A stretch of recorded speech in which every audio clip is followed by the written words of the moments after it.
तर या ठिकाणी आपण लावूया का सामान्य व्यक्ती सोबत रस्त्यावरती विचारूया का अभिभावचं त्यांच्याबद्दल काय म्हणणं आहे. काय त्या अभिभावचं कायला नाव काढितो बाबा, खड्यात पडाय पाहिजे तो उमेदवार. अरे काय काम आहे वय रे त्याचे, अख्खं गाव धुवून खाल्लं त्या कार्यकर्त्यांनी. काय त्याचं खरंय हा? या आता या डिझेल घेऊन आलो, काही रस्ता आहे वय हा?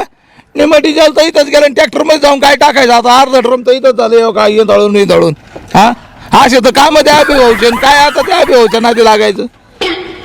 हे बघा, तुम्ही बिना कामाचे चुकीचे हे करू नका. याच्यात माई काय चूक आहे? खायला तुम्ही होते का ना बिर्याणी त्या दिवशी कार्यक्रमात, खायला बिर्याणी आले तुम्ही, आता म्हणता रोड नाहीये. नाही, माई चूक नाही भाऊ याच्यात. बिर्याणी खाऊ घातली म्हणजे तुम्ही काय पार गाव. एक मिनिट, तू त्या घरी जा, आपल्याला ना ते फॉर्च्युनर पुढे लावले तिथपर्यंत सोडा मला, नाही का? चला घ्या गाडी आपली. तर तुम्ही या ठिकाणी पाहू शकता समोरासमोर काय चाललेलं आहे, तुम्ही या ठिकाणी लाईव्हला पाहू शकता. तुमचं काय म्हणणं आहे, अभिभाऊ निवडून यायला का नाही? तिकडे जा, पैसे पाठी तुला 200 रुपये, निघ.